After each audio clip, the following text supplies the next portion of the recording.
Olá, muito boa noite a todos vocês que estão aqui nos assistindo. Primeiramente, agradecer a presença de todos que estão online. Tenho o prazer de estar iniciando mais um evento da Comissão de Planejamento Patrimonial da Família da OAB da Barra da Tijuca, no qual eu, Ana Carolina Tedoldi, para quem não me conhece ainda, estou atualmente como presidente.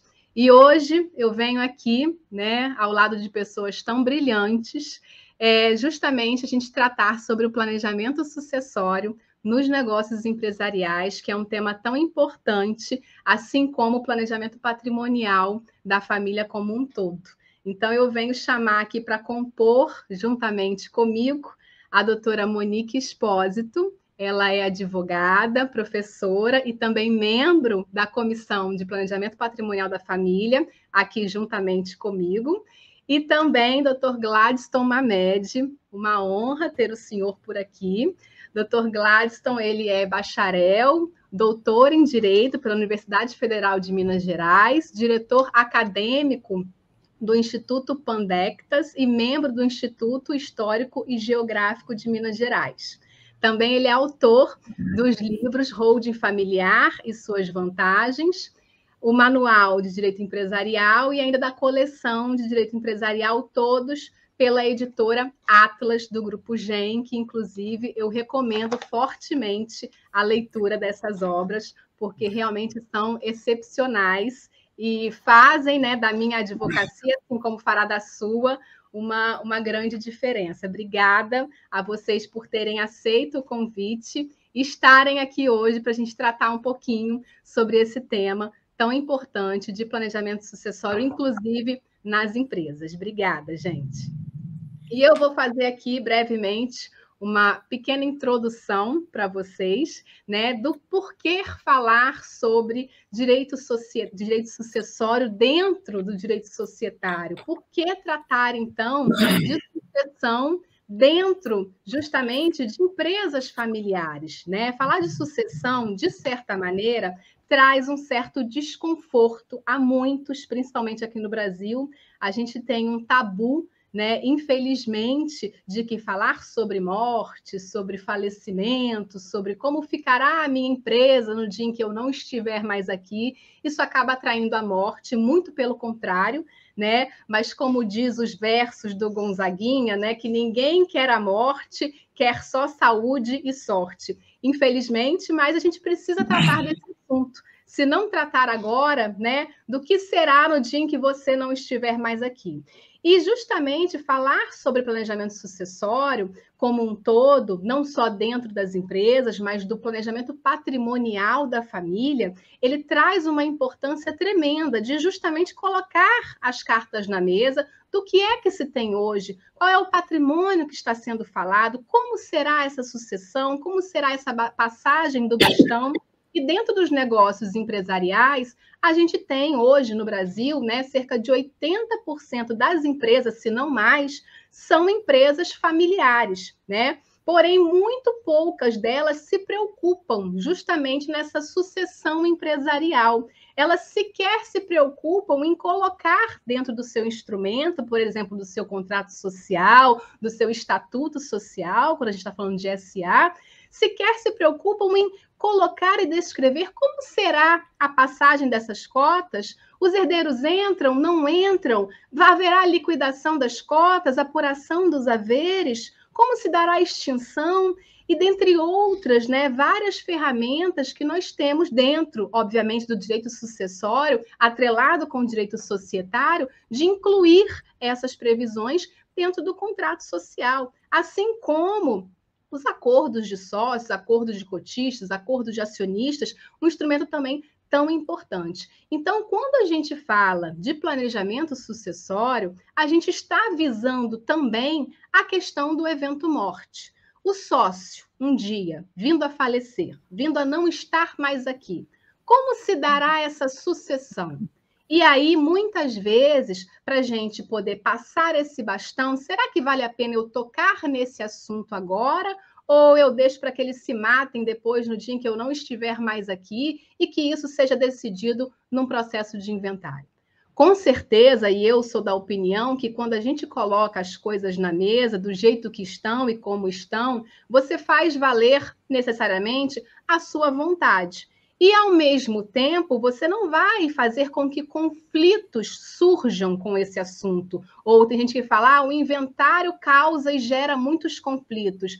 Os conflitos não são gerados por causa de um processo de inventário, por causa de um falecimento, por causa de uma partilha em vida ou de uma sucessão empresarial que você queira fazer. Os conflitos, eles já existem, mas muitas vezes eles estão ali em silêncio, eles estão ali calados, eles são conflitos internos de determinadas pessoas, determinados herdeiros, filhos, parentes, sucessores que um dia virão. E aí, muitas vezes, o inventário ele só vai trazer à tona justamente esses conflitos, nem que sejam internos, que já existem. E por que não trazer esse assunto e trazer essa questão agora em vida, fazer justamente essa previsão sucessória dentro do seu instrumento contratual, por exemplo, dentro do seu contrato social, né, através, por exemplo, se utilizando de um acordo de sócios, acordo de acionistas, de cotistas, né, e muitas vezes a gente acaba sendo questionado pelo cliente. Em que momento fazer isso e por que eu tenho que fazer isso? E aí eu volto com uma outra pergunta para ele, que é, você hoje, na sua empresa, você prepara o seu filho, o seu neto, a sua esposa, o seu companheiro, seja lá quem for, você prepara ele para ser o seu herdeiro ou o seu sucessor? E aqui tem uma diferença enorme entre você estar preparando alguém para ser simplesmente o seu herdeiro, que vai receber aquilo ali de mão beijada. Muitas vezes não vai saber dar o valor devido, não vai saber honrar aquilo que recebeu. Ao passo de que quando você prepara um sucessor, esse sucessor, sim, ele vai agregar os conhecimentos dele, receber e honrar aquele patrimônio e ainda poder perpetuar esse patrimônio, mantendo ele dentro da família ou até mesmo multiplicando, triplicando juntamente com o seu trabalho desempenhado, por exemplo, dentro de uma empresa familiar. E aí, óbvio, quando a gente fala em planejamento patrimonial, planejamento sucessório dentro dos negócios empresariais, a gente vai precisar ter uma série de fatores a ser levados em consideração, né? Precisa ser olhada, por exemplo, aquela família na individualidade dela. As famílias são diferentes, as pessoas são diferentes, conflitos existem, conflitos de interesses vão existir sempre, né? Infelizmente, quando a pessoa falece, o que ela deixa é patrimônio. Se ela, aquela falta que ela teve, de repente, de um carinho, de um afeto que não foi dado adequadamente em vida, aquilo vai refletir no patrimônio que ela vai deixar para esses herdeiros, para esses sucessores. E, obviamente, na materialidade em que nós vivemos, é esse patrimônio que vai ser partilhado. E existem diversos instrumentos que a gente pode utilizar para já deixar essa sucessão planejada. Seja, por exemplo, uma doação de cotas, de ações já dentro dessa empresa que já está devidamente constituída, por exemplo, utilizando várias cláusulas de reserva de usufruto, direito de voto, manutenção da administração com esse patrimonialista até o dia do falecimento, cláusulas de incomunicabilidade, empenhorabilidade. Tudo isso é possível. Você já fazer a sucessão com essa passagem de cotas pela doação, né? Justamente prevendo essa proteção patrimonial necessária a quem hoje ainda está vivo, né? E que isso só vai gerar efeitos práticos no dia em que esse falecimento vier a acontecer. Infelizmente, é algo, né, futuro e certo. É um evento que vai acontecer mais dia, menos dia. Então, por que não estar preparado para isso? Ninguém vai falar assim, mas ninguém casa pensando em separar, ninguém abre uma empresa, ninguém empreende no Brasil pensando já em encerrar a atividade ou no dia que eu não estiver, como que vai ser com meu filho, com meu neto? Mas isso precisa ser previsto, precisa ser olhado, porque se não for olhado, vai valer a regra geral. E muitas vezes essa regra geral não é a tua vontade. O Estado ele ainda é um Estado intervencionista em nível patrimonial. A gente não tem essa liberdade como a gente quer de dispor livremente e da maneira que a gente quiser do patrimônio. né? Como eu disse, tem vários instrumentos, doação é um deles, testamento é outro instrumento, a holding, o Dr. Gladstone vai falar muito bem, também é um outro instrumento que você pode, inclusive dentro dela, planejar essa sucessão, planejar essa passagem de bastão. Mas, né, do que adianta esses instrumentos? A gente tem uma limitação. Né? Na legislação brasileira, por exemplo, a gente tem uma limitação do que eu posso testar, do que eu posso doar, e justamente a tal da legítima que todo mundo fala, essa é a limitação legal que a gente tem. Se você tem herdeiros necessários, descendentes, ascendentes, cônjuge ou companheiro, quem vive em união estável, esses são os herdeiros necessários. Se você tem algum desses, você não pode dispor de 100% do seu patrimônio para quem você quiser, seja a título de doação, de partilha em vida, seja a título de testamento, por exemplo. Essa legítima, ela precisa ser respeitada. Os outros 50%, né, que vai ser a sua disponível, aí sim, você dispõe livremente para quem você quiser, ao seu bel prazer. Mas, porque a gente tem essa limitação, a gente tem que agir de acordo com o que a lei determina. Ah, mas e se eu testar ou se eu doar mais do que eu poderia? Se eu invadir essa legítima, como é que fica? Esse testamento, ele é nulo? Ele é inválido? Ele não tem eficácia? Essa doação vai ter que voltar atrás com ela? Vai ser anulada? Não. Aí a gente cai na questão do plano da eficácia. Aquilo que você testou a mais, que você doou a mais, que você invadiu a legítima, aquilo vai ter que ser reduzido, porque aquele quinhão, aquele herdeiro, né, o herdeiro necessário da legítima, ele faz jus, aquele quinhão precisa ser respeitado, então vai entrar no plano da eficácia, aquela disponível vai ter que ser reduzida até que a legítima, então, seja devidamente respeitada. Agora, se você não tem herdeiros necessários, não tem descendente, ascendente, cônjuge ou companheiro, aí sim, você pode dispor livremente de 100% do seu patrimônio. Aquelas coisas que a gente vê em filme de Hollywood, né? Aqui no Brasil não dá para a gente aplicar plenamente, só no caso de você não ter herdeiros necessários. Mas a gente sabe que no Brasil também existem outras maneiras de você suceder, por exemplo, cotas dentro de uma empresa, ações dentro de uma empresa. Você pode fazer a compra e venda. Ah, eu posso vender uma cota, uma ação, um quinhão para um filho meu? Posso, não tem problema algum. Vai incidir tributação nessa venda, nessa compra e venda?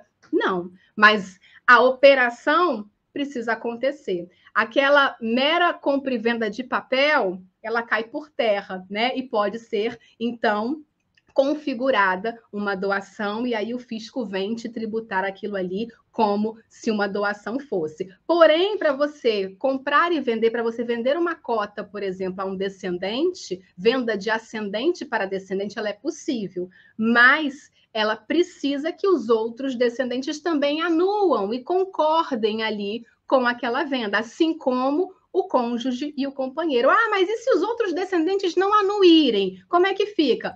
Pode ser que essa venda seja anulável. Tem um prazo prescricional para que essa venda ocorra a anulação, caso algum dos interessados se sinta prejudicado e requeira essa anulação. E o que a gente mais vê é pai, mãe vendendo cotas sociais para filhos, sem a anuência de todos que deveriam, e aí depois, né, não adianta chorar sobre o leite derramado. Então, o planejamento patrimonial e sucessório bem feito, né, é aquele em que você escuta o cliente, você ouve o cliente, você entende o que aquele cliente realmente precisa, e você, por exemplo, como profissional do direito, entendendo dos limites legais, você consegue aparar as arestas e encaixar aquela vontade do seu cliente, obviamente, dentro dos limites legais, da maneira mais adequada possível, principalmente levando em consideração, por exemplo, o direito societário, que de uma certa forma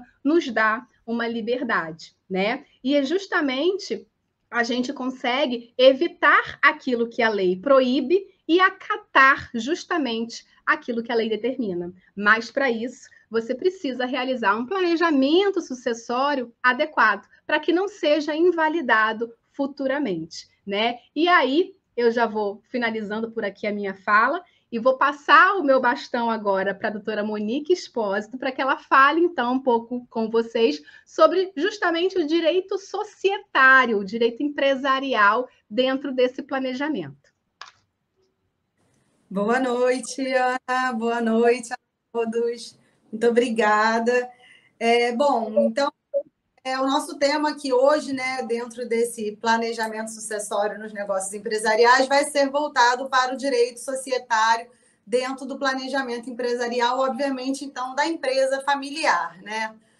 Qualquer planejamento empresarial, Ana, ela é composto, né, por um planejamento fiscal, um planejamento de proteção do patrimônio social, do patrimônio dos próprios sócios, como também, né, um planejamento da sucessão empresarial, aqui voltado na nossa palestra para o ambiente familiar, né? E para a gente falar desse planejamento empresarial no ambiente familiar, a gente tem que falar um pouco da família, né? Do conceito de família que vem se alterando de um tempo para cá. Aquela família, a gente não recebe mais no nosso escritório aquela família, é muito raro que aquela família se apresente igual a gente gosta de falar, né? Aquela família margarina, né? Com pai, mãe, filhos comuns do casal. Hoje, através da mudança mesmo, da própria visão do que é o Instituto do Casamento, da busca pela felicidade, pela real felicidade das pessoas dentro dessa instituição, pela a própria aceitação, né, da dissolução do vínculo conjugal através do divórcio, e também da independência financeira da mulher, não há como não pôr também isso na mesa, né? Hoje, as estruturas familiares têm se apresentado, eu gosto muito de falar que são estruturas familiares multifacetadas, né? Porque elas hoje nos vêm de variadas formas. E, obviamente, propicia também um maior ambiente de conflito familiar, né? E nesse contexto, a gente olhando para o mundo dos negócios no Brasil, foi o que você falou. Hoje, 90% das empresas no Brasil, das sociedades, são sociedades familiares. Então, obviamente, que essa estrutura familiar multifacetada, ela vai ingressar dentro dessa empresa familiar. E nós, advogados, professores de direito empresarial, e que lidam com direito, não só apenas com direito empresarial, mas com direito da família, com direito das sucessões, a gente se vê diante de um cliente em que ele já não é mais um cliente só do primeiro casamento. Não faz muito tempo, foi até um planejamento sucessório bem recente, que eu fiz até em parceria com um professor também conhecido nosso, o professor Pablo Arruda, em que o cliente me veio inicialmente para procurar, basicamente, a modificação, a alteração do contrato social da empresa dele, né? Nem ele mesmo percebeu ali a necessidade de um planejamento empresarial sucessório, né? Essa necessidade foi demonstrada para ele na nossa reunião, em que ele percebeu que apenas por alterações no contrato social ele não ia conseguir atingir o que ele gostaria. E ele veio com uma estrutura familiar que hoje a gente vai se deparar cada vez mais comum. Ele tinha 2 filhos do primeiro casamento, um filho do segundo casamento, e ele estava no terceiro casamento, né, com um enteado também que morava junto com ele. E ele tinha uma empresa operacional de risco em que ele gostaria de já pensar, né, em como essa empresa seria de fato transferida para a próxima geração, né? E ele o cliente vem com determinadas situações em que existem 2 ex-mulheres, existe filho menor, e todas essas circunstâncias precisam agora ser pensadas, né? Essas necessidades de organização do patrimônio, principalmente da sucessão empresarial dentro da empresa familiar. E a empresa familiar, existem vários conceitos dela, mas ela é uma empresa em que a propriedade das suas cotas e ações estão vinculadas à família um grupo de famílias, né? E nessa sucessão, obviamente, então, nessa sucessão empresarial da empresa familiar, o fator hereditário ele vai sempre estar presente, né? Então, a gente precisa, há necessidade de se planejar aqui e trazer ferramentas que evitem conflitos nesse grupo familiar, né?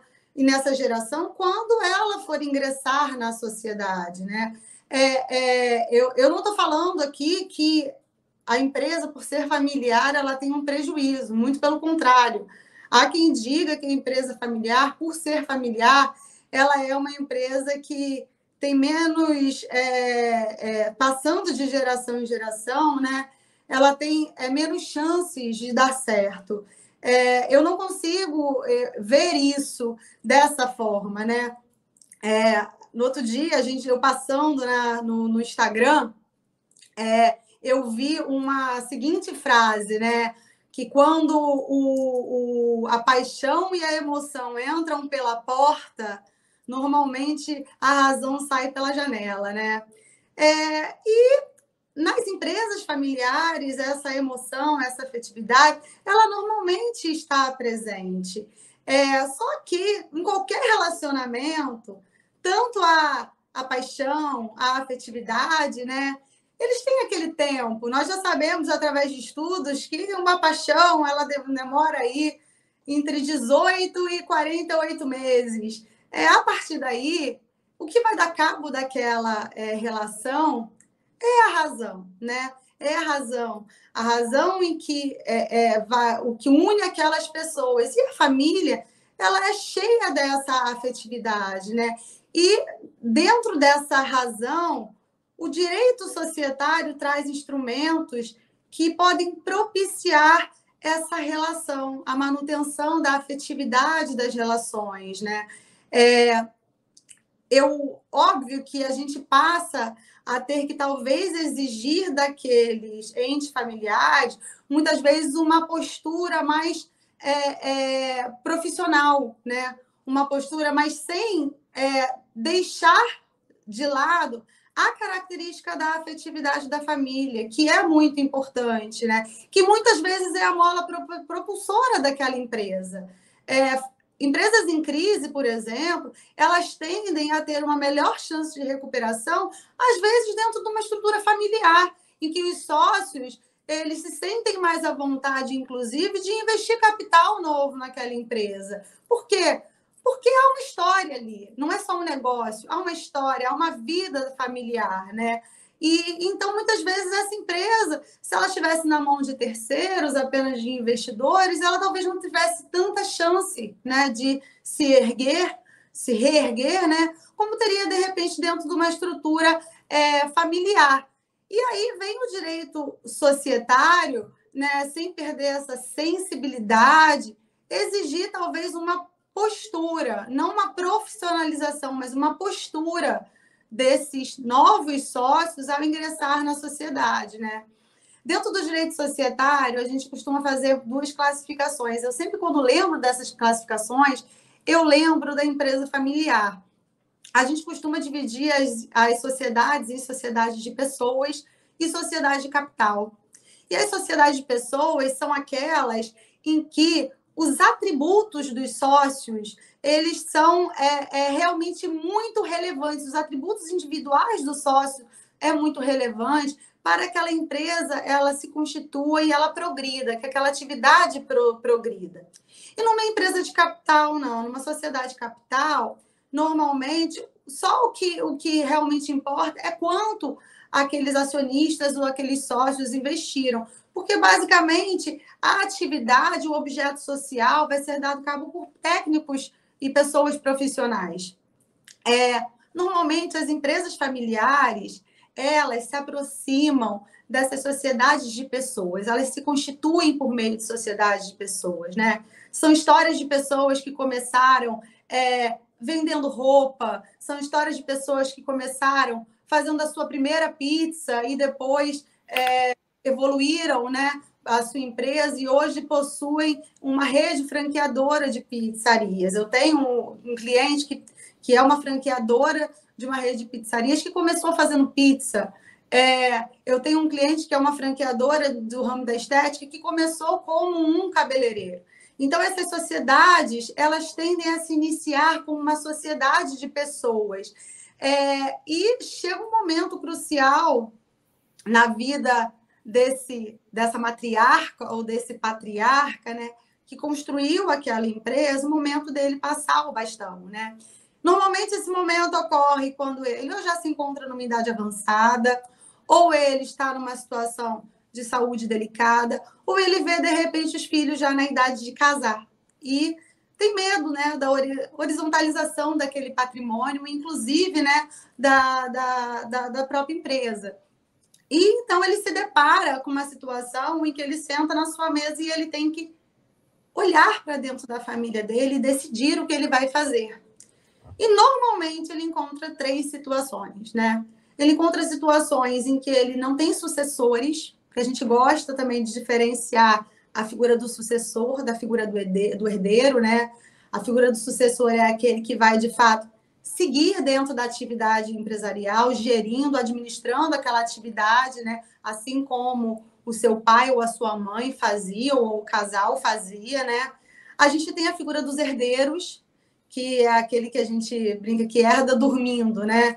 Eles, apesar de querer, de repente, desejarem manter aquela empresa dentro da família, serem donos da empresa, não querem gerir aquela empresa, ou então aquele patriarca, aquela matriarca, vem que os seus herdeiros, que não há vontade, né? Não tem sucessor e não há vontade dos seus herdeiros permanecerem, né, com aquela atividade dentro da família. E aí, o que acontece? Ele precisa tomar a decisão. Eu vou vender o meu negócio? Né? Se eu não tenho herdeiro, se eu não tenho sucessores, se não há vontade de manter essa empresa dentro da família, ele começa a se estruturar para a venda do negócio, né? Que aí vai seguir as características de quem, de fato, vai comprar o negócio, vai incorporar o negócio, se um grupo de família, se uma empresa familiar. Agora, na situação em que ele verifica, não, eu tenho aqui eu tenho herdeiros, se tem a vontade de permanecer com aquele negócio dentro da família, mas não há vontade de administrar. É a família dona do negócio, né? Não é a família empresária, é a família dona do negócio. E a família dona do negócio, então, ela vai, de certa forma, se estruturar através das ferramentas do direito societário para que ela receba sempre os lucros, né, os dividendos decorrentes daquela atividade, ok? Sem, de fato, ela estar operando aquela atividade. E também ele encontra uma terceira situação, em que ele verifica a figura dos sucessores, né? Ele tem 1 ou 2 sucessores, filhos realmente, filhos ou netos até, que já desejam seguir naquela operação. E aí, nesse momento em que é crucial a atuação da figura do advogado, tá? Do advogado do direito empresarial, do direito societário, que ele vem olhar para dentro daquela família e entender o seguinte: bom, se esse negócio precisa se perpetuar aqui dentro dessa estrutura, né? Ele precisa de profissionalizar, de certa forma, essa gestão. Mas não é uma profissionalização que você perca a afetividade dessas relações, né? Porque muitas vezes a afetividade dessas relações ela é a mola propulsora dessa empresa. Então, o rompimento, muitas vezes, da unidade familiar importa no rompimento da própria empresa. Então, há que se ter muito cuidado. Eu brinco com o advogado do direito societário, quando está estruturando uma empresa familiar, ele precisa ser psicólogo, às vezes ele precisa ser médium.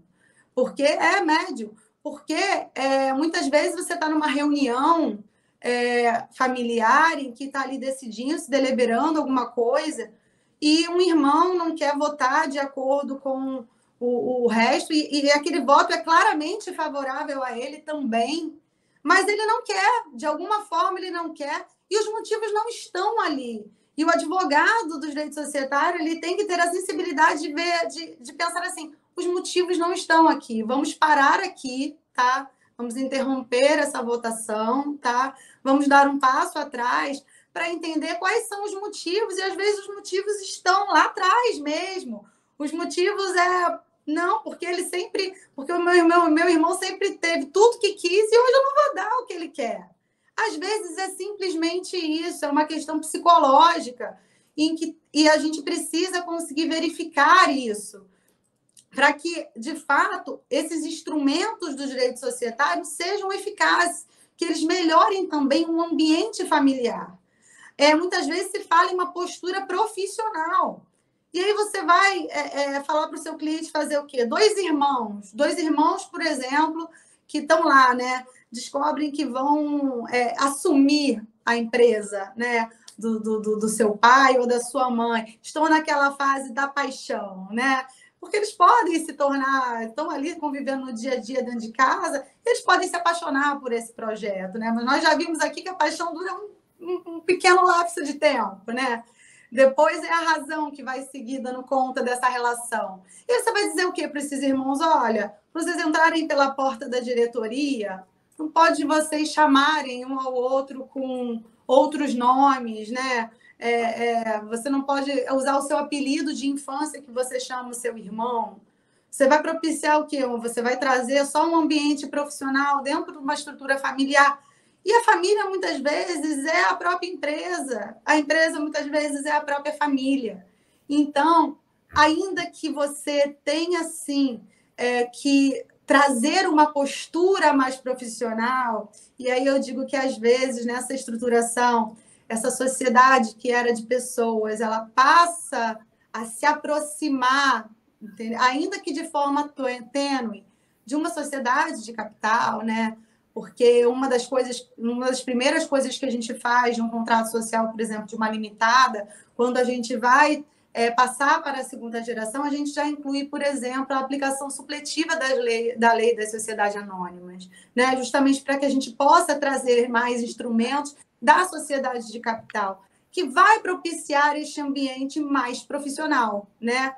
Mas eu não posso inserir esse ambiente estritamente profissional dentro de uma empresa familiar, porque talvez eu esteja acabando com o que ela tem de melhor.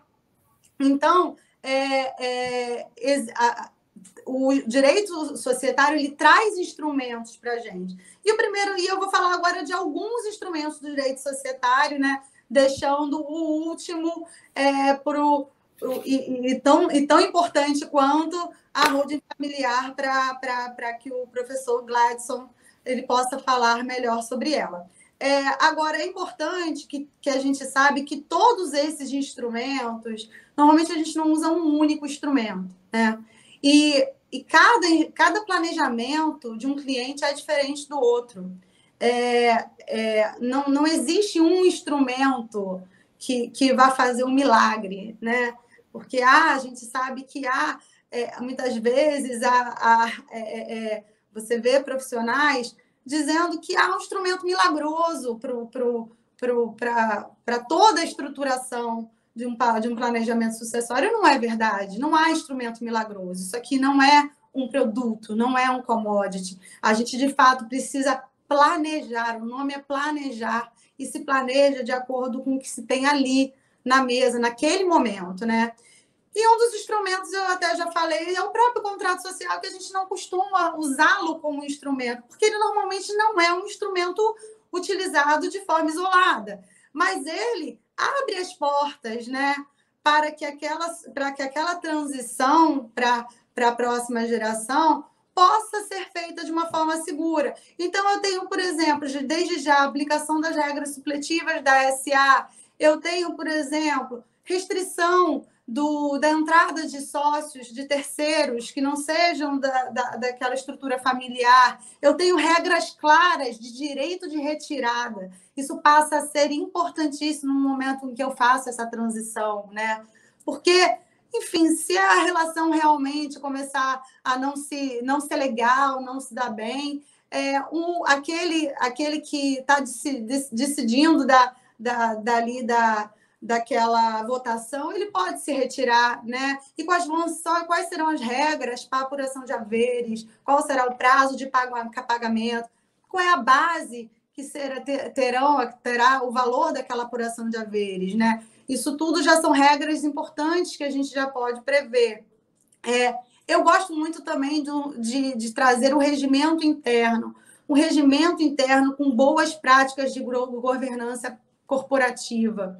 É importante que a gente consiga manter, ainda dentro da estrutura da empresa, regras de meritocracia, né, para os empregados que estão ali.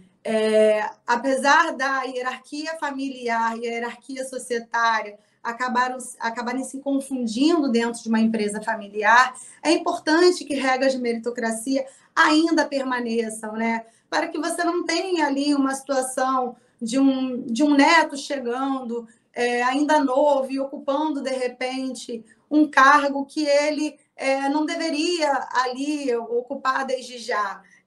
Há uma possibilidade de estruturar, né, essa vinda, né, de novos sucessores para dentro da atividade empresarial, sem causar um impacto naqueles empregados já de longa data, né?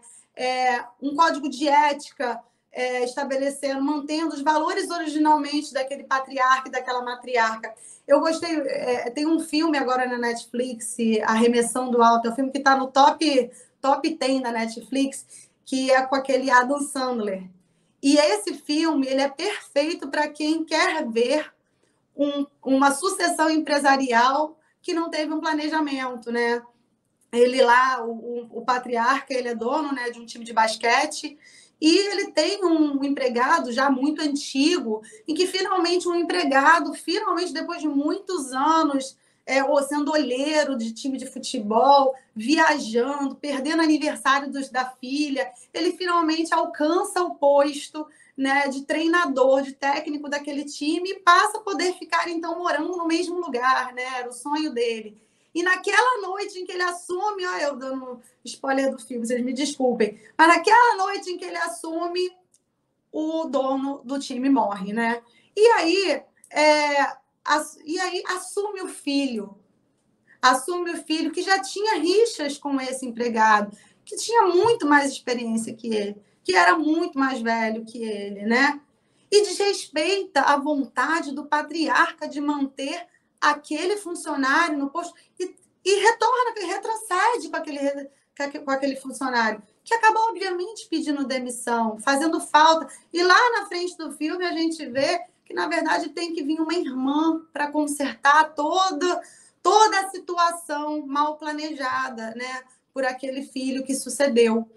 Então, são questões em que maravilhoso esse filme, né, Fábio? Então, assim, são questões que o direito societário ele pode resolver, tá? Um manual de descrição de cargos e funções, um acordo de cotistas. No acordo de cotistas, a gente pode prever um regimento de casamento para os herdeiros, tá? Justamente para evitar a horizontalização daquele patrimônio.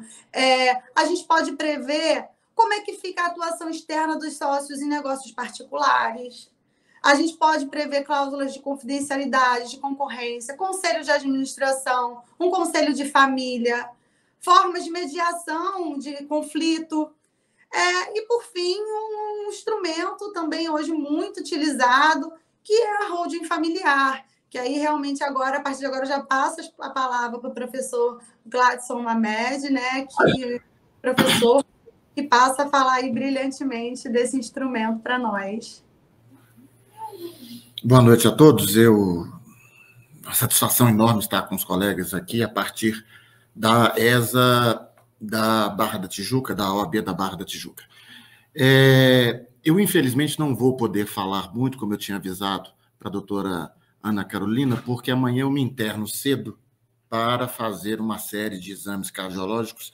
Digamos que o coração está querendo parar, então eu calculei o meu tempo de uma certa forma, eu não sabia que haveria 2 palestras antes, então vocês vão ter que me desculpar, porque eu tenho um limite máximo de alimentação que tem que ser feita para que eu possa fazer a cineangiocoronariografia amanhã. Então, eu vou tentar ser resumido.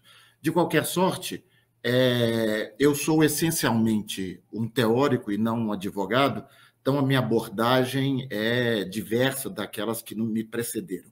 Eu encaro o direito pela teoria, eu não tenho clientes. Sou casado com uma advogada e todos esses livros são filhos desse casamento, é a teoria casada com a prática, é a tradução teórica do que ela vivenciou, ou do que ela vivencia, se bem que ela abandonou essa parte de planejamento sucessório, mas eu não consigo dar ao tema o mesmo tipo de tratamento prático, e, por sorte, as doutora Ana Carolina e Monique, antes de mim, fizeram uma exposição ampla que torna até despicienda a minha presença aqui. Mas vamos tentar colaborar um pouco no tempo em que eu tenho. Eu dei a minha intervenção o título de Sintomatologia Jurídico-Patrimonial da Família. É preciso tomar um cuidado antes de qualquer coisa. Apesar de falar de holding familiar, há nisso apenas um corte epistemológico. Como assim um corte epistemológico?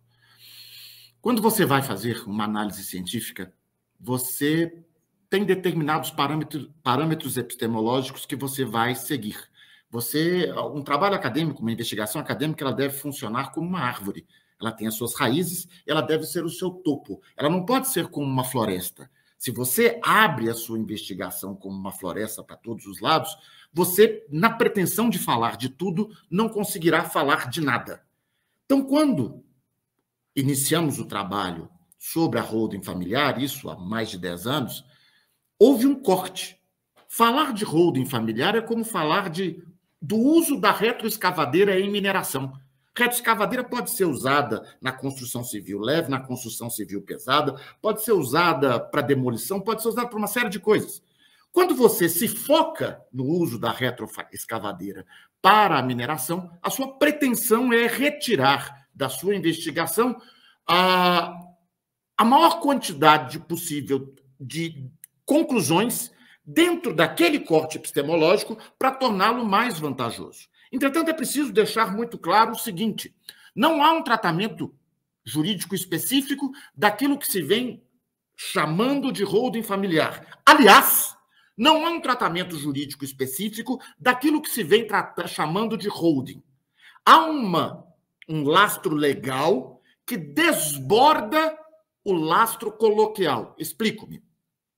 No início da Lei de Sociedades por Ações, você tem uma disposição que regula a chamada sociedade de participação, que no inglês é chamada de holding. Aquilo que o mercado está chamando de holding transborda ou desborda, vai além desta borda, porque é, na verdade, uma sociedade que tem por finalidade deter certo patrimônio familiar, quando este patrimônio está ligado a uma família. Apenas isso. Mas quando se fala de holding, a teoria que se aplica a esta figura jurídica, ela se aplicará mesmo que não se trate de uma família. Por exemplo, uma holding de amigos, uma holding de profissionais, ou a figura mais comum que existe, a holding dentro da estrutura societária. Então, é preciso ter essa compreensão quando se fala de sintomatologia. Como assim sintomatologia? Sintomatologia é uma disciplina própria da medicina. E, obviamente, ela está sendo empregada aqui de uma maneira quase que metafórica, embora tomo diz respeito a lugar, pedaço, parte, peça, sim, simultâneo, conjunto, etc. Então, sintomatologia nada mais é do que o levantamento das peças, daquilo que eu sinto, daquilo que o cliente, que a pessoa que está se submetendo, sente, para compreender quais são os problemas, quais são os desafios, quais são as metas e dar tradução a isso. Se eu esqueço da família e penso na holding, no seu ambiente mais usual, que é dentro dos grandes grupos econômicos, isso fica extremamente claro. Ou seja, essa sociedade está ali como um ente de passagem, como um ente de passagem jurídica, como um ente de passagem econômica, como um ente de passagem patrimonial, com determinada finalidade. Vou dar exemplos. Exemplos facilitam. Em grandes grupos econômicos, é muito comum por exemplo, falou-se aqui de empresas familiares, vou facilitar para não ser muito abstrato. Imagine-se uma situação em que 3 sócios, há 100 anos atrás, 80, constituíram uma construtora. Desses 3 sócios, saíram 3 famílias e, posteriormente, se bobear, mais famílias. É muito comum que essas famílias se agrupem em holding, em lugar de ficar cada um isoladamente, por questões variadas. Retorna ao problema da sintomatologia. Por que você está aqui? Por que você quer isso? E mais do que isso, só uma observação para aqueles que advogam, não só perguntar, mas também explicar. No livro Holding Familiar e as suas vantagens, talvez o único mérito, ou o mérito que nós tenhamos, seja justamente explicar para aqueles que trabalham com direito quais são as vantagens, para que ela serve no âmbito da família, para que o advogado possa oferecer isso para quem esteja interessado. Mas a holding serve para muitas coisas. E para outras tantas elas não servem. Então, quando eu a penso dentro de uma estrutura organográfica, eu coloquei aquela lá, os sócios lá em cima. Mas eu falei de um grupo. De repente, esse grupo tem áreas diversas. E ele resolve que todas aquelas que estão ligadas, por exemplo, a atividades públicas, atividades que envolvam relação com o Estado, atividades que impliquem certames, concessão, licenciamento, autorização, etc., elas vão ficar num grupo. E eu constituo uma holding para liderar esse grupo. Há um tempo atrás, você teve uma sociedade brasileira, eu me esqueci o nome, que constituiu uma holding dentro do seu estatuto, dentro da sua estrutura, e a partir dessa holding, ela começou a adquirir pequenas empresas de moda para constituir. Veja bem, aquela holding inicialmente seria patrimonial, mas a meta para frente era fazer com que aquela holding, que no início apenas deteria o controle societário, se tornasse a grande negociadora, a grande mediadora entre o grupo e o mercado no que se refere à moda. Holding, portanto, se encaixa dentro de um dos aspectos mais ricos do direito, que é a dimensão escritural das sociedades. Vou fazer uma brincadeira. Vou blasfemar. Deus, então, pegou o barro e, com o barro, ele fez o homem. Diz a Bíblia. A Torá também. Deus fez o homem com 2 braços, mas poderia ter feito com 3, com 4. 2 pernas, poderia ter feito com 4, 5. Né? Lá no Fédon, se a memória não me falha, o diálogo do Platão, você tem seres com 4 pernas e 4 braços, que depois foram divididos ao mesmo e passaram a se procurar pelo resto da vida, e essa seria a explicação do amor. Bom, quando você é chamado para constituir uma sociedade, seja ela qualquer, vive-se uma situação análoga. O barro que se usa, aquilo que me limita, é a Constituição e as leis por 2 parâmetros. O que eu não posso fazer, o que é proibido, e aquilo que eu sou obrigado a fazer, aquilo que é obrigatório. Isso faz o meu barro. A partir desse barro, eu irei construir esta sociedade, dentro dessa minha blasfêmia de brincadeira, como Deus construiu o ser humano, construiu o cachorro, construiu o elefante, construiu todas as coisas. Constituiu todas as coisas. O ato constitutivo, portanto, já trabalhado e louvado pela professora Monique, é este ambiente a partir do qual, considerando Constituição e leis, eu faço essa construção ou formação desse ser, dessa pessoa jurídica, mas pessoa, com 3, 4, 5, 6 braços, com 3, 4, 5, 6 pernas, do jeito que eu quiser, desde que amoldado à lei. Eu não tenho que olhar só para a lei. Eu preciso olhar para o caso concreto. Eu preciso olhar para tudo aquilo que eu levantei, para toda aquela sintomatologia, para que eu... E o macete aqui, basicamente, é o seguinte, ouvir e escrever, ouvir e escrever, ouvir e escrever, anotar meticulosamente todas as situações que devem ser apresentadas, trazer a sua folhinha também, para além de ser casado com uma advogada, eu sou pai agora de uma quase advogada, e ela começou a se juntar a nós estamos construindo os textos e as teorias e as discussões a três, é um fórum constante do qual está excluída e vive reclamando a estudante de medicina. Os outros três debatendo, e as questões se constroem ali. E outro dia, 2 ou 3 dias atrás, com uma sagacidade ímpar, a Roberta vira e fala assim, mas é preciso dar trela, né, pai? Eu falei assim, nós discutimos essa palestra, discutimos essa situação. Eu falei assim, como assim dar trela, minha filha? Ele falou assim, é preciso deixar as pessoas falarem. Porque quando elas falam meio sem orientação, meio sem sentido, elas acabam soltando algumas coisas. Elas acabam dizendo algumas coisas. Elas acabam revelando aquilo que é mais relevante, aquilo que se tem que preocupar, a determinada postura não ortodoxa em relação a tributos.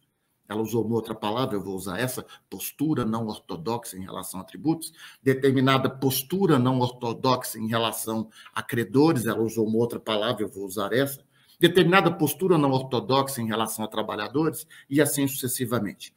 Tudo isso compõe essa sintomatologia e deve ser anotado, porque aí vem o aspecto mais relevante do que eu posso falar para os senhores. Hans Kelsen, na sua teoria pura do direito, e ela é muito desprezada, para mim, é um dos 10 livros mais importantes da minha vida, Kelsen chama a atenção, ele começa lá com a norma fundamental pressuposta, vai descendo, e a gente fica satisfeito ali pela lei, né? Na altura da lei a gente já está satisfeito, mas, é claro, os governos, os executivos preferem além, né? Essa pretensão do executivo de transformar o decreto em forma de usurpação do poder alheio. Então, nós temos decretos que são verdadeiras leis determinando o que não poderiam jamais, e essa é uma das pragas brasileiras, precisa ser combatido. Mas Kelsen vai além. Ele chega até a norma individual. Quando a gente fala em norma individual, quando isso caía na prova lá na faculdade, ou quando isso surge numa conversa entre colegas, ela é encarada normalmente como uma sentença. A sentença é uma norma individual. Sim, perfeito, não há nenhum erro nisso. Mas a sentença é apenas uma das modalidades de normas individuais. Uma das normas que estão, um tipo de norma que está lá na ponta, lá embaixo, dentro do sistema, é justamente o contrato, o estatuto, que se não for individual, podem ser coletivas. Um grupo de 2, 3, 4, numa sociedade anônima, alguns milhares. Tudo bem, uma sociedade anônima de capital aberto, alguns milhares, talvez mais. Mas aquela é uma norma que está na ponta do sistema. O grande desafio que se coloca para o jurista, assim, e nomeadamente, principalmente, para o advogado, é a capacidade de perceber que, apesar de trabalhar com instrumentos abstratos, e os conceitos são instrumentos abstratos, é bom nunca se esquecer de Fernand de Saussure, né? Aquilo que eu tenho num papel é apenas uma parte do significado, do significante, perdão, é apenas uma parte do signo.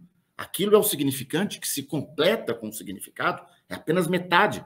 Então, eu preciso ter a capacidade de entender que a exteriorização do significante precisa guardar lastros precisos com o significado para que a minha atuação, a nossa atuação, que é abstrata por excelência, esse é um dos aspectos mais curiosos do direito. A prática jurídica, ela normalmente é delegada a terceiros, o policial, o oficial de justiça, isso, aquilo, aquilo outro, eles sim podem realizar em concreto, coativamente, o coercitivo como ameaça, coativamente determinadas coisas, podem prender, podem aprender, podem penhorar. Mas o trabalho que se coloca nesse plano é um trabalho de produzir previsões, estamos no plano do dever ser, que devem se mostrar adequadas o suficiente para espelhar alterações no plano concreto. Nossa, que palestra chata, que cara chato. Do que ele está falando? Do que eu estou falando é algo muito simples. Uma faca sem corte não servirá a um açougueiro. Uma previsão normativa que não considere as circunstâncias em que... Uma previsão normativa individual, previsão normativa de um contrato, previsão normativa de um estatuto, a previsão normativa de um pacto parasocial. Se ela não considera a realidade em que ela está sendo inserida, e se ela não leva, se ela não mira, se ela não se mostra eficaz na definição da situação futura que ela deseja, que ela pretende, que ela almeja, ela é inútil. O cuidado que se tem que ter neste momento é que há uma sobreoferta de intervenções advocatícias não contenciosas, voltadas para o planejamento, para o projeto, para a antecipação, mas não há, proporcionalmente, a valorização de uma cultura do microlegislador. Essa é uma expressão que a filosofia do direito trabalha, às vezes, por forma crítica, né? Você vai conseguir, de forma crítica, você vai até Foucault, você vai conseguir essa preocupação com o microlegislador que está lá nas prisões, que está lá nos manicômios, etc. Mas se eu pego essa referência, esse paradigma e trago para cá, para o plano do direito privado, do plano onde a convenção é lícita, é possível, é regular, respeitado aqueles parâmetros, há que se desenvolver toda uma cultura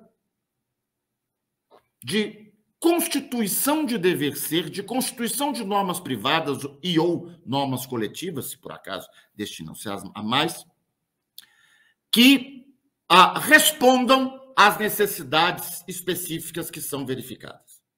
Volto ao tema principal, que é o da holding. Sem isso, a holding é inútil.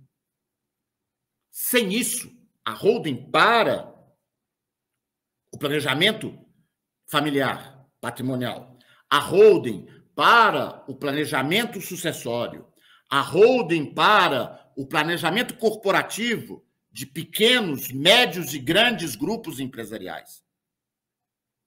Sem esse lastro, sem esta preocupação, sem esses sistemas de dupla verificação, sem posturas de revisão que afiram impactos secundários e terciários, sem mediar, isso é ridículo às vezes, qual é o efeito, quando uma estrutura em cascata, uma estrutura de sociedades, de determinado conjunto normativo, de determinado ente.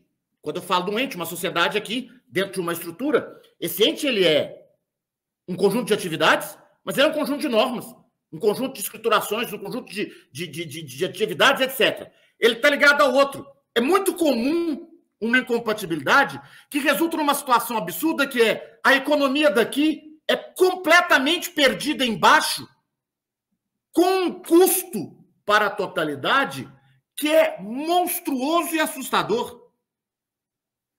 Os casos de pessoas que começam a questionar como é que eu desfaço uma holding, Desculpa olhar para o lado, é uma esposa aflita com o marido à beira do infarto, preocupada com os horários dos exames, nós vamos dar tudo isso certo. Mas, se eu não tenho uma postura, se eu não tenho uma cultura, se eu não tenho um sistema de funcionamento conceitual e profissional que seja meticuloso o suficiente para construir esta arquitetura societária e conferir a engenharia respectiva, eu não estarei criando soluções, mas posso estar barato, alterando o problema de lugar, alterando a localização do problema, ou pior ainda, posso estar multiplicando os problemas. Aquilo que, vamos falar, por exemplo, de algo que se colocou já hoje, aquele patrimônio que é em nome da pessoa natural regia-se, recebe ao seu destino atual e futuro, pelo arbítrio, pelo alvedrio, passa a estar controlado por todas as regras do Código Civil, se é uma sociedade contratual, e por todas as regras da Lei de Sociedades por Ações, se é uma anônima, se é uma sociedade por ações. Eu vejo com muito bons olhos este momento em que nós vivemos, em que, finalmente, os juristas resolveram não dar tanta importância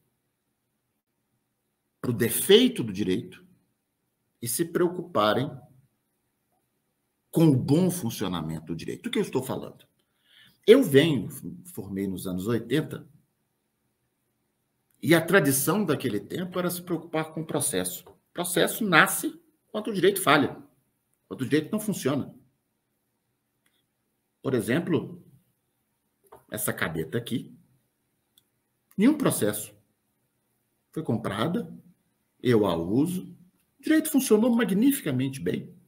Com a caneta, com o copo, com o livro, o direito funcionou magnificamente bem. E, essencialmente, o direito funciona.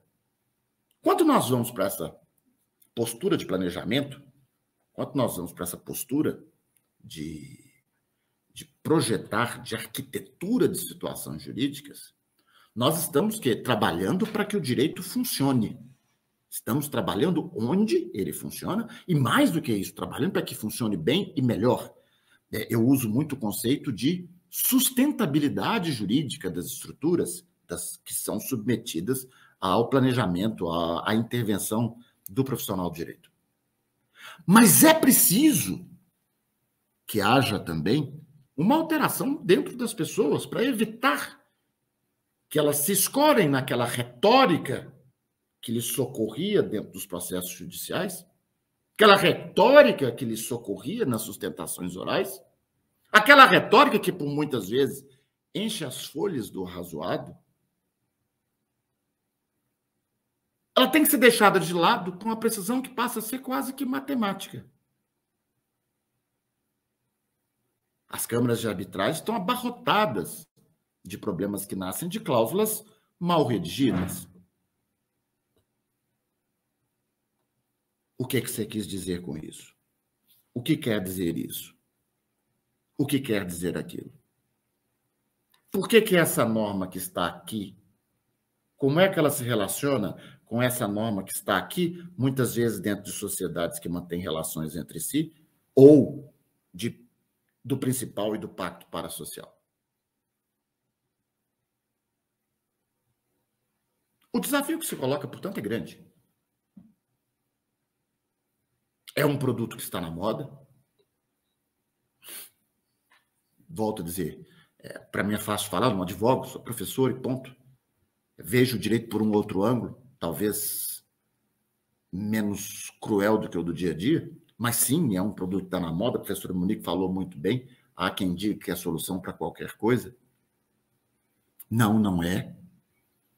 Mas será indispensável compreender e ater-se ao mais elementar que diz respeito à nossa atividade. O plano do direito é um plano conceitual. As ferramentas do direito são ferramentas abstratas.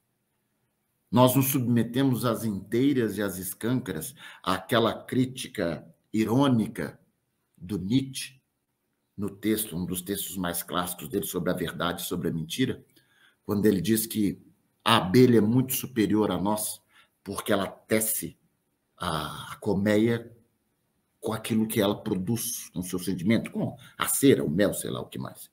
Que a aranha produz a sua teia com aquilo que ela.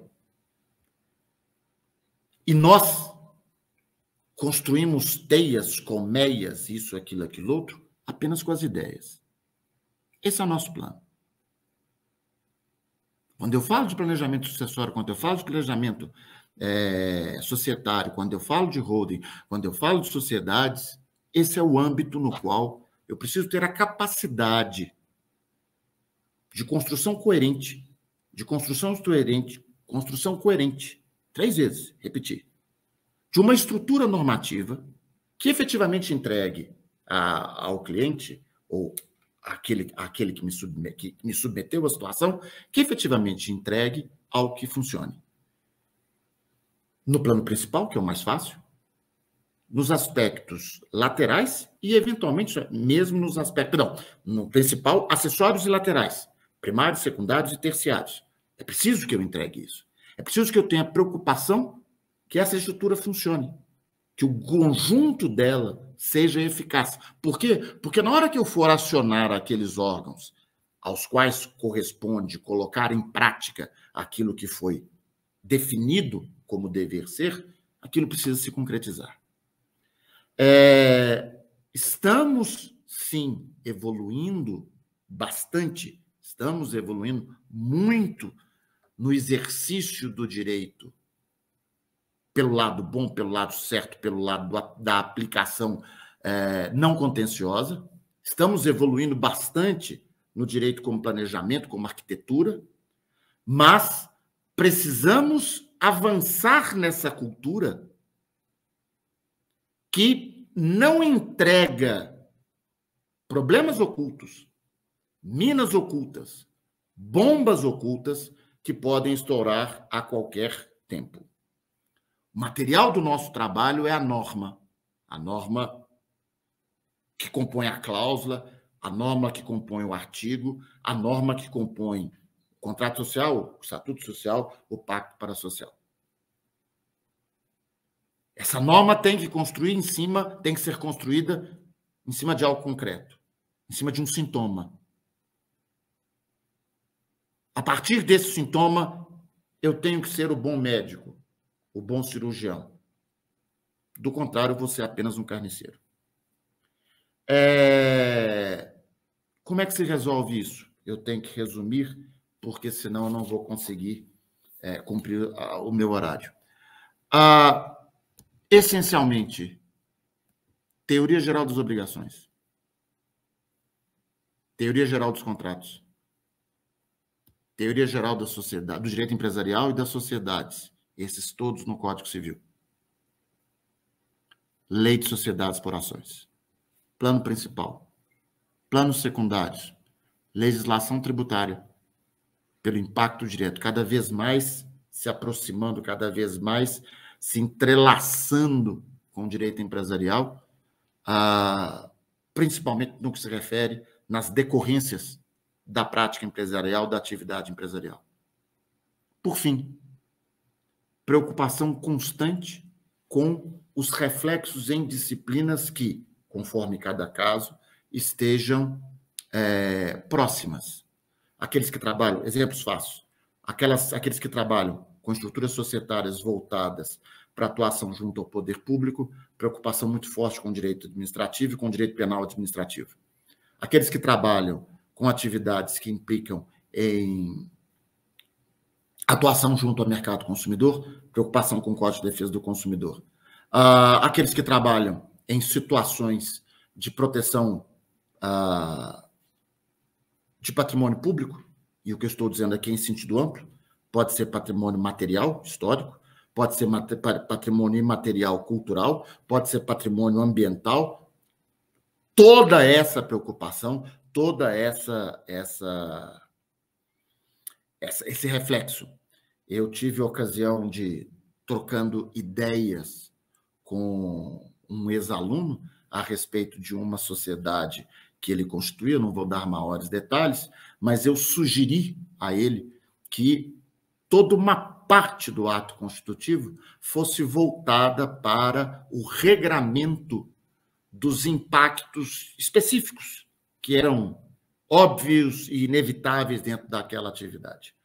Há um tempo depois, eu encontro com ele numa felicidade ímpar, a existência anterior despreparada, ou seja, não foi, visivelmente não era algo que tinha sido feito para poder agradar, para inglês ver, daquilo no ato constitutivo já consolidado, já documentado, permitiu o acesso a um financiamento por fundo estrangeiro em situações fantásticas e que beneficiaram a corporação.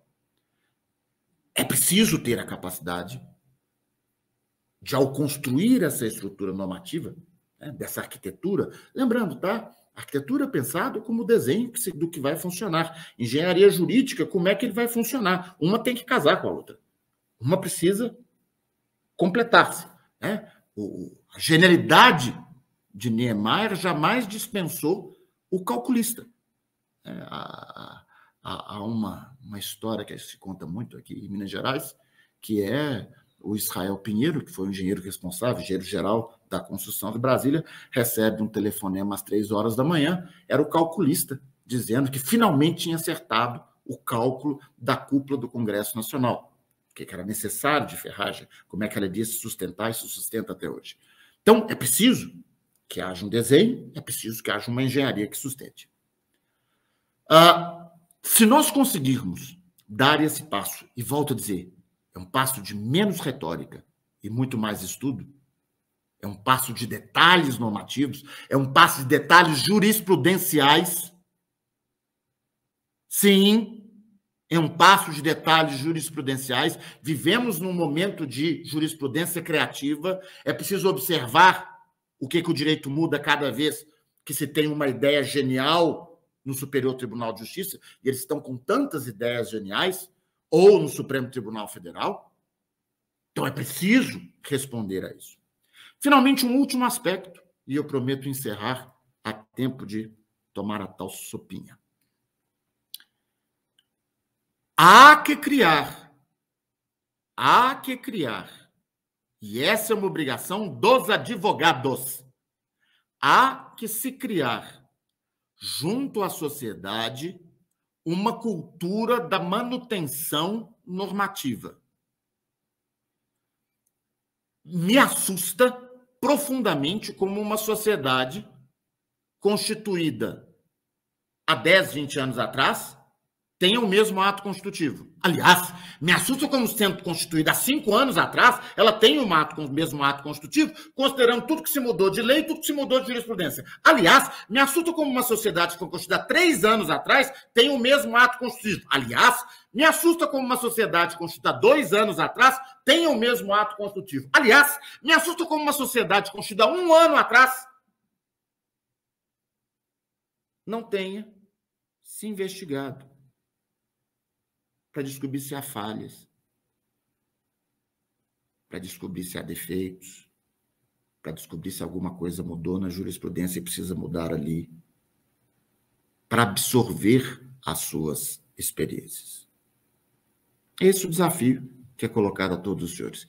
Eu peço desculpa pela situação, eu planejei uma outra linha, mas as coisas não deram certo como eu queria. Agradeço muitíssimo a todos pela oportunidade de estar aqui quer dizer, estar aqui não, né? Estar aí na OAB da Barra da Tijuca, né? Quase consigo sentir o cheiro do mar, quase consigo sentir essa aura que é própria da cidade maravilhosa, e agradecer principalmente o convite feito pela professora, pela doutora Ana Carolina, e a aula que nos brindou a professora Monique. Muitíssimo obrigado.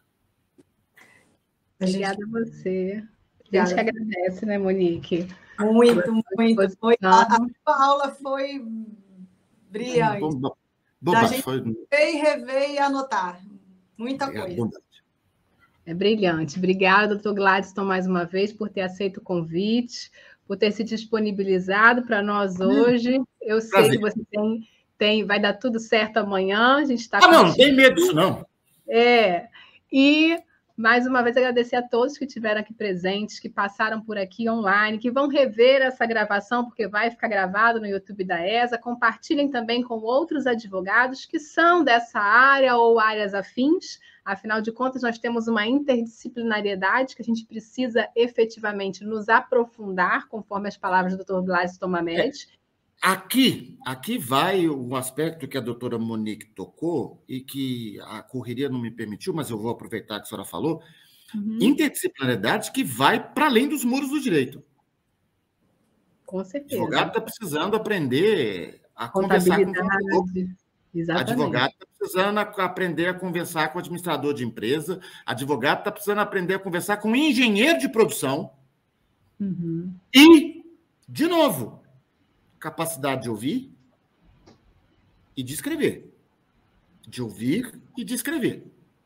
Eu tenho visto alguns instrumentos por aí que são problemas criados num escritório para quem não teria se o instrumento não fosse aquele. Então, eu preciso conversar com quem está envolvido, eu preciso ouvir e eu preciso criar a norma individual naquela sombra, naquela faixa.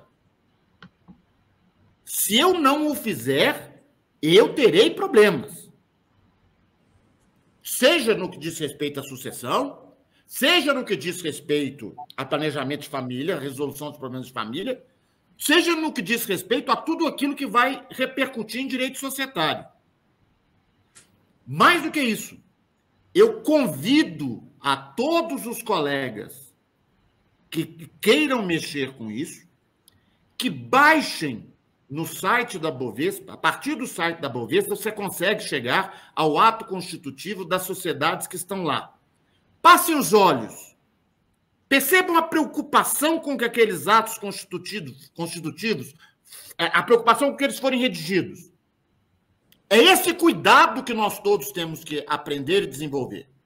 Ah, mas lá é muito dinheiro. Nós não estamos falando de dinheiro. Nós estamos falando de problema e solução. E se por acaso um ato constitutivo não suporta muito dinheiro, aquela sociedade não vai ganhar muito dinheiro jamais. Porque quando ela estiver ganhando no meio do caminho, a estrutura vai quebrar.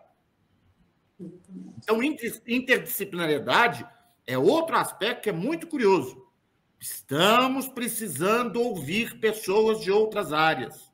Estamos precisando saber traduzir em normas parâmetros que devem ser jurídicos, mas que saem de outros lugares.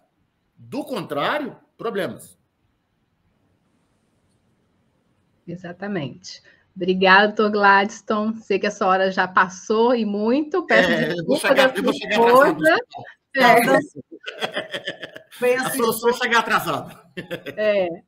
Muito obrigada a todos que estiveram aqui presentes. Convido vocês para seguirem a Comissão de Planejamento Patrimonial da Família, da OAB da Barra da Tijuca, lá pelo canal do Instagram, está aqui no chat, só vocês clicarem. Diariamente, a gente está sempre postando conteúdos relacionados ao planejamento patrimonial familiar como um todo, não só holding, né? Como o Dr. Gladstone disse brilhantemente.